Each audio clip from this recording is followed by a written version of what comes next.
வணக்கம் தோழர்களே. விஜயோடைய ஆடியோ வெளியாகி பரபரப்பை தமிழ்நாட்டில் ஏற்படுத்தி இருக்குங்க. ஒரு பேர் அதிர்ச்சியை ஏற்படுத்தி இருக்கு. இவ்வளவெல்லாம் கேவலமான செயல்களை செஞ்சு ஒருத்தன் ஜெயிக்க ட்ரை பண்றானா, அவன் எப்படி நேர்மையான அரசியல்வாதியா இருப்பான் அப்படின்றதான் இதுல நம்ம புரிஞ்சுக்க வேண்டியது. நேத்து நடந்த தஞ்சாவூர் மாநாட்டில் அவங்க செய்ய இருந்த ஒரு கோல்மாலு ஆடியோவாவே வெளியே வந்துருச்சு. வெளிப்படையா வெளியே வந்து அசிங்கப்பட்டு இருக்காரு விஜய். என்ன நடந்ததுங்க? விஜய்னால டிராமா தாங்க. கையில பேப்பரை வச்சுக்கிட்டு 10 அடி பின்னாடி போறது, அப்புறம் முன்னாடி போறது, ஐயோ அப்படின்றது, அவரை கைதட்டிக்கிறது, அவரை வாயை பொத்திக்கிறது, இப்படி பல டிராமாக்கள் இருக்கிற ஒரு கட்சி தான் விஜயோடைய கட்சி. வெறும் நடிப்பின் மூலமாக மக்களை ஏமாற்றி விடலாம் என்று ஒரு கூட்டம் ரொம்ப தெளிவா பணத்தை வச்சு இறங்கியிருக்கு.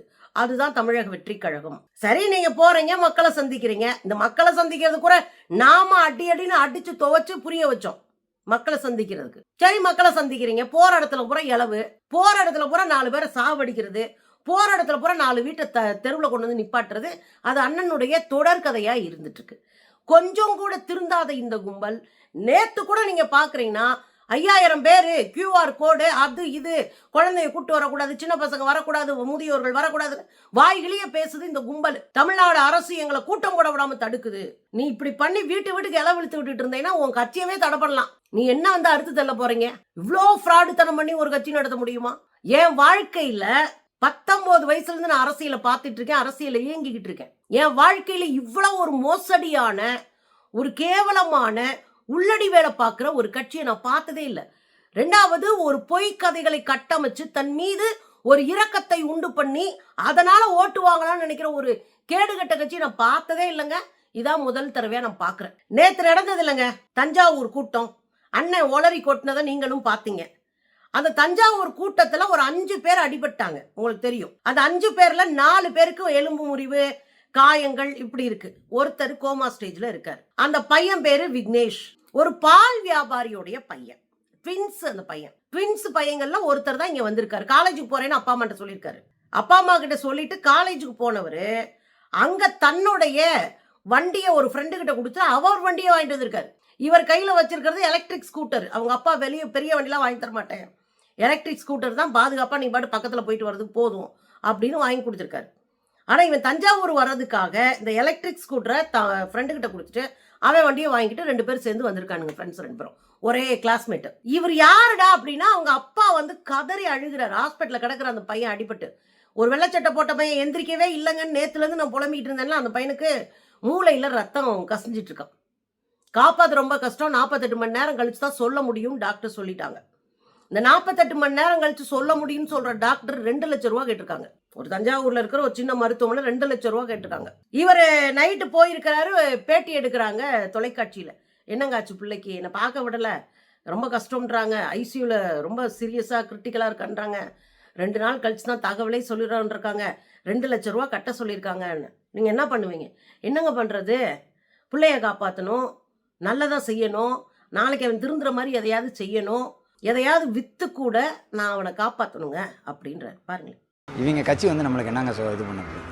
நம்ம உழைச்சா சாப்பிட போகிறோம், வித்து தான் பிள்ளைய காப்பாற்றணும்ல, இதுக்கு பிறகாச்சும் பிள்ளைய திருந்தணும்ல, அதுக்கு நம்மளால் முடிஞ்சா செய்வோம்.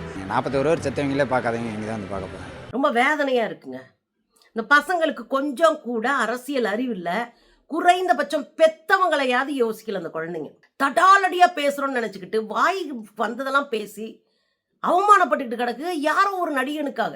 எனக்கு ரொம்ப கவலையா இருக்கிறது, ஒரு பால் வியாபாரிங்க அவர் இன்னொன்னு சொல்றாரு. எப்படிங்க செஞ்சிருவீங்களா, எதையாவது வித்துதான் செய்யணும்னு சொல்றாருல. அவர் சொல்றாரு, என் ஒய்ஃபுக்கு ஏற்கனவே வந்து உடம்பு முடியாம போச்சு, அவங்கள காப்பாத்துறதுக்கு 12 லட்சம் ரூபாயை கடனை உடனே வாங்கி போட்டு காப்பாத்தி கொஞ்சம் கொஞ்சமா கடனை கட்டி இப்பதான் மேல வர்றேன், அதுக்குள்ள இவன் 2வது இவன் விழுந்துட்டான், இவனை எப்படியாவது காப்பாற்றணும் அப்படின்னு முயற்சி பண்றேன்ற. ரொம்ப வேதனையா இருந்தது. ஒரு பால் வியாபாரி ஒரு ஊருக்குள்ள பாலை வித்து 5 10 சேர்த்து, நான் தான் படிக்கலாம் பிள்ளைங்களா மக்கா, நீங்களாவது படிங்கன்னு கொண்டு போய் சேர்க்கிறார். இந்த பிள்ளைங்க என்ன பண்ணுதுங்கன்னு பாருங்களேன். வீட்டில் 1 வயசு குழந்தைங்க 2 வயசு குழந்தைங்களை விட்டுட்டு இங்கே வந்து செத்துக்கிட்டு போச்சுங்கன்னா என்ன பண்றது? அப்படி எத்தனை ஓலங்களை நம்ம கரூரில் பார்த்தோம். கொஞ்சம் கூட பொறுப்புணர்ச்சியோ குற்ற உணர்ச்சியோ இல்லாம ஒருத்தன் எவ்வளவு நடிச்சிட்டு இருக்கான்.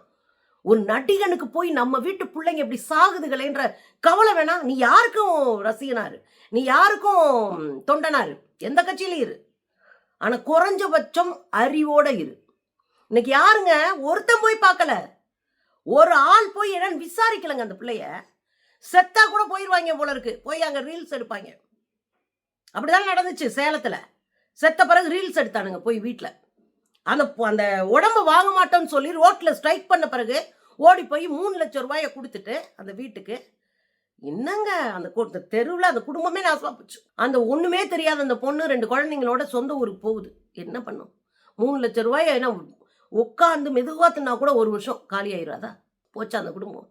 இந்த குடும்பம் நாசமா போய் நடுத்தல நிற்கிறதா. ஒரு பால் வியாபாரி கண்ணீரோட தனியா அந்த ஆஸ்பத்திரிக்கு முன்னாடி நின்றுட்டு இருக்கிறத பார்க்கவே முடியலங்க. அவர் தெளிவா ஒண்ணு சொல்றாரு, யாராவது வந்து உங்களை பார்த்தாங்களா? எப்படிங்க பார்ப்பாங்க? இவங்க என்னைக்குங்க போய் பார்த்தாங்க? ஒரு கட்சி தலைமையை பின்னங்கால் பெடரில் அடிக்க 41 பேர் செத்தனைக்கு கொஞ்சம் கூட மனசாட்சி இல்லாம, கொஞ்சம் கூட இந்த தமிழ்நாட்டில் நம்ம அரசியல் செய்யணும், மக்களை சந்திக்கணும், நேத்து உட்காந்து வாய்களையே பேசுறாரு. மக்களை சந்திச்சு அவங்களுடைய குறை நிறைகளை கண்டுபிடிச்சு நீ கிழிச்ச. 41 பேர் செத்து போன அன்னைக்கு பின்னங்கால் பெடரில் அடிக்க ஓடி ஒளிஞ்ச கோழை. நீ ஊருக்கெல்லாம் அட்வைஸ் பண்ணாத, எங்களுக்கு டீச் பண்ணாத. உனக்கு அரசியலுக்கு ஸ்பெல்லிங்கே தெரியாது. நீ படிக்கிற காலேஜோடைய பிரின்சிபலே நாங்க தான். தொலைச்சு கட்டி விடுவோம். திரும்ப திரும்ப எங்க பிள்ளைங்களை சாகடிச்சுக்கிட்டு ஒரு யமனா வந்து நின்றுட்டு இருக்க. நீ போய் யாரும் கேட்கலாங்க, ஆஸ்பத்திரிக்கு யாரும் போகல, ஒருத்தன் போகலங்க, உள்ளூர்காரன் கூட போய் கேட்கல. கடைசியில் என்ன ஆகி போச்சு தெரியுங்களா? அவர் தனியா நின்று கதறிட்டு இருக்காரு. அது சொல்றாரு, எங்க 41 பேர் செத்தப்பயே அவன் போய் ஒண்ணுன்னு கேட்கலங்க. இவங்க வந்து எங்க நாங்க செய்ய போறாங்க? நமக்கு இவங்க நமக்கு என்னங்க செய்ய போறாங்க?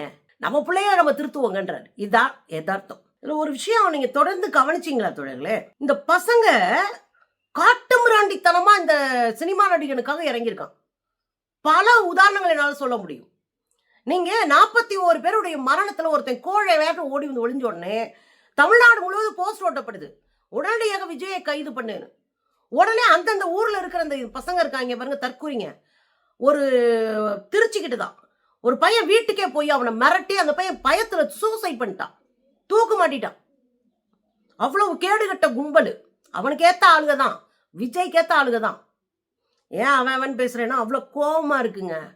கண்ணுக்கு முன்னாடி எவ்வளவு அயோக்கியத்தனம் பண்ணிட்டு ஒருத்தன் கட்சின்ற பேர்ல நிக்கிறான். நம்ம வேடிக்கை பார்த்துட்டு இருக்கோம், நம்ம பிள்ளைங்க பூரா அதுக்கு பலி ஆயிட்டு இருக்குன்ற கோவங்க எனக்கு. இன்னொரு பையன் பூரா பாண்டிச்சேரியில போஸ்டர் ஒட்டிட்டாங்களா, அவங்க பிளெக்ஸை மறைச்சு இன்னொரு பிளெக்ஸை வச்சுட்டாங்களாம்.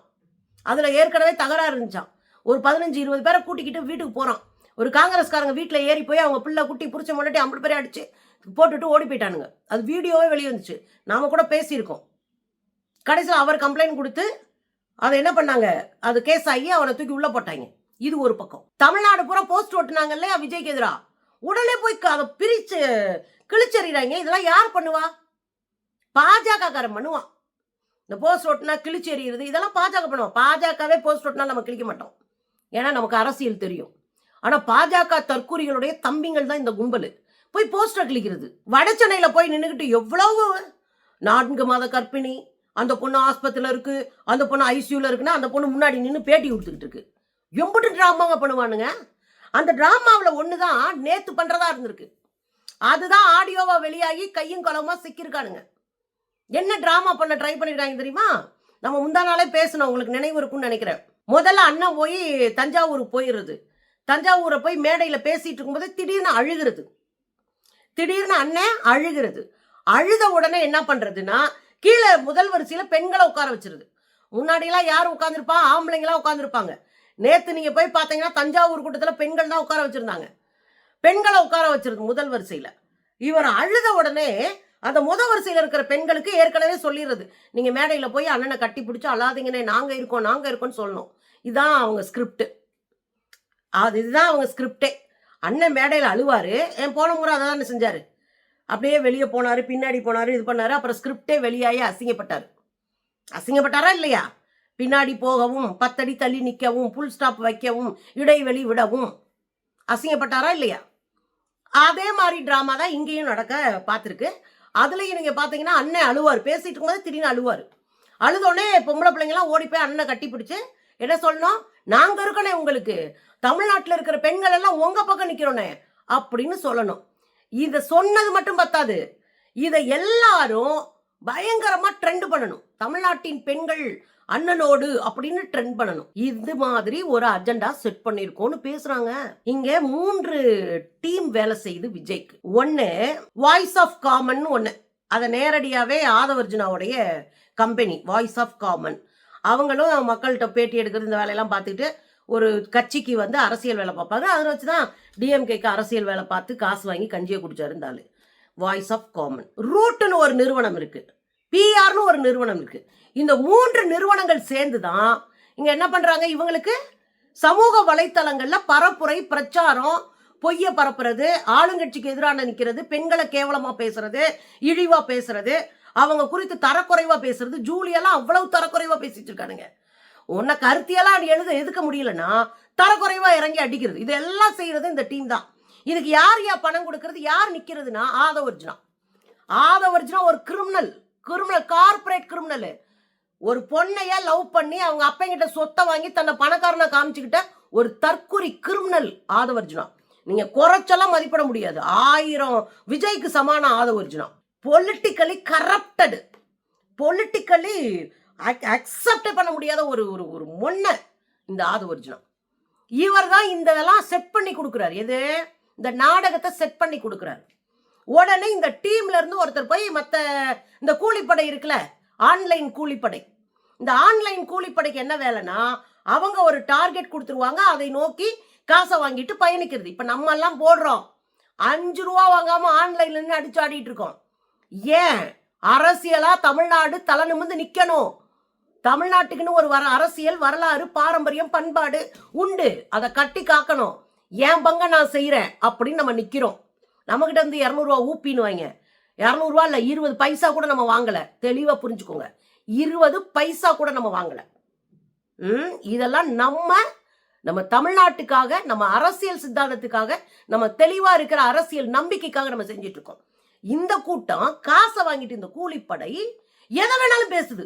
ஒண்ணு கண்ணீர் விடுது, ஒண்ணு கதறி அழுகுது, ஒண்ணு பாத்தீங்களான்னு ஒருத்தன் மண்டையில குத்திக்கிறான். என்னங்கடா உங்க டிராமா, ஆளும் பெருமா சேர்ந்து நடிக்கிறாங்க மொத்தமா. அதுல அந்த பயலுக்கு இந்த நடிப்புக்காரங்க இருக்காங்களா கூலிப்படை, காசை வாங்கிட்டு இந்த கூலிப்படை வேலை செய்யற மாதிரி இவன் பூரா சேர்ந்துக்கிட்டு என்ன பண்றாங்கன்னா இதை வந்து ப்ரமோட் பண்ணும் அப்படி பேசுறாங்க. அப்படி பேசின ஆடியோ வெளியே வந்துதான் சிக்கிட்டாங்க. அதுல என்ன பேசுறாங்க, நாங்க ஒரு அஜெண்டா போட்டிருக்கோம். அஜெண்டா செயல் திட்டம், நாங்க இந்த மாதிரி செய்ய போறோம். அது எப்படின்னா, அண்ணன் அழுவாரு, பொம்பளை பிள்ளைகளும் போய் கட்டி பிடிக்கும், அது பெருசா பாப்புலர் ஆக்குவோம், எல்லா டிவி சேனலும் அதை வெளியே போடும், நீங்களும் அதை எடுத்து கேப்சரோட போட்டுறணும். ஹேஷ்டேக்ல என்ன போடணும், சிஎம் சார் அல்லது ஸ்டாலின் சார், அதுக்கப்புறம் ஸ்டாலின் சாருக்கும் விஜய்க்கு தான் போட்டி அப்படின்னு ஹேஷ்டேக் போடணுமா. Stalin sir versus Vijay. நான் தப்புன்னு எதவா சொல்லிட போறேன்றக்காகவே அடக்கி வாச்சிட்டு இருக்கேன் நான். இது ஈக்குவலாம். சரி, இதெல்லாம் செஞ்சு முடிச்சுட்டா உங்களுக்கு பணம் வந்துடும். நீங்க சங்கீதாவை பத்தி எதுவும் பேசாதீங்க. யாரு சங்கீதா, இவருடைய இணையர். அவங்கள பத்தி எதுவும் பேசாதீங்க, மேடத்தை பத்தி எதுவும் பேசாதீங்க. நீங்க அப்படியே விட்டுருங்க, மேடத்தை வந்து திசை திருப்பி விட்டுருங்க, அவரை கூட்டிட்டு வந்ததை டிஎம்கேன்னு திசை திருப்பி விட்டுருங்கன்னு. இன்னொரு அதிர்ச்சிகரமான சம்பவத்தை சொல்றேன். இந்த சங்கீதா அவர்கள் கொடுத்த அந்த வழக்கு இருக்கு இல்லையா, அந்த வழக்கினுடைய காப்பியை வெளியிட்டதே ஆதவர்ஜுனா குரூப், அதை வெளியிட்டதே டிவிகே குரூப். வெளியிட்டு அதை பரப்பி அதன் மூலமா ஒரு சிம்பதியை கிரியேட் பண்றான். இவனோட எல்லாமே சிம்பதியை கிரியேட் பண்றதுங்க. ஒரு தன் மேல ஒரு பரிதாபத்தை உருவாக்குவது, சிம்பத்தியை கிரியேட் பண்றது. அதுக்கு என்ன வேலை பார்க்கறான்னா, ஐயோ பாருங்க என் ஒய்ஃப்க்கு எனக்கு இருந்த பிரச்சனைய திமுக அரசு வெளியே, ஏன்னா நீங்கெல்லாம் ஒரு லிஸ்ட்லே இல்லாத ஒரு ஆளுங்க. அவங்க ஓடி அடிச்சு ஆடிக்கிட்டு இருக்கிறாங்க டெல்லி வரைக்கும். உன்னையெல்லாம் உட்காந்து கவலைப்பட்டுக்கிட்டு இருப்பாங்களா? அந்த கூட புரிதல் இல்லாம நான் தான் பெரிய ஆளுன்னு கட்டமைக்கிறதுக்கு எவ்வளவு உள்ளடி வேலை பாக்குறாங்க பாருங்க. அந்த ஆடியோ கேளுங்க, கொலவெறி வரும் உங்களுக்கு. சொன்னல இப்போ நாளைக்கு தலைவர் வந்து தஞ்சாவூர்ல பேசுறாரு, இருக்கேன். இதுல ஒண்ணு ஒரு அஜெண்டா ஒண்ணு செட் பண்ணிருக்கோம்.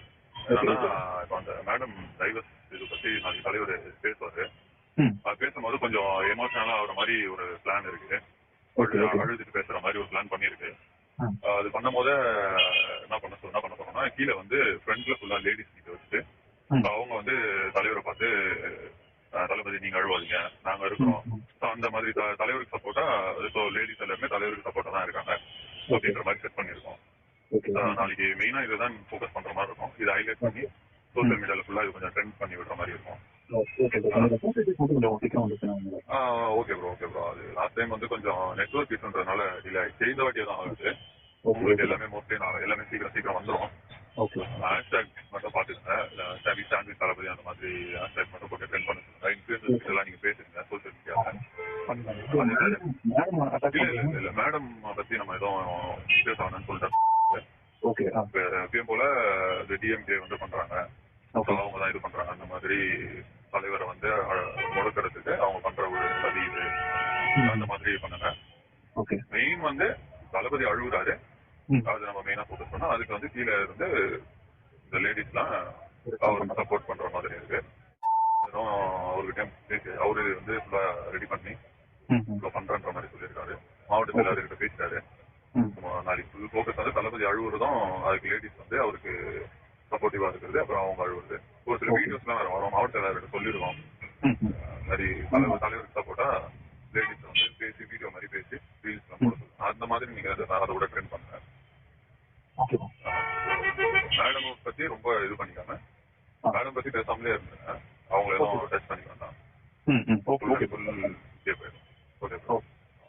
இதெல்லாம் வேணும்னா நீங்க எனக்கு கூப்பிடுங்க. நான் இங்க ஃபீல்டுல தான். Okay bro. நான் அப்டேட் பண்ணுறேன். Okay thanks. ஓகே சொந்த இணையருடைய விஷயத்தவே வெளியே கொண்டு வந்து அதை திசை திருப்பி ஆளுங்கட்சி முன்னாடி அதை கொண்டு போய் வச்சு அவங்களுக்கு இவங்களுக்கு கனெக்ஷனை போட்டு விட்டு சொந்த இணையரை அவமானப்படுத்துகிற கூட்டத்தை ஊக்கப்படுத்துகிற விஜய் தமிழ்நாட்டின் அவமானம். தமிழ்நாடு ரொம்ப கேடுகட்டவர்களா தூக்கி எறிஞ்சிருக்கு. விஜயும் தூக்கி எறியப்பட வேண்டியவர்.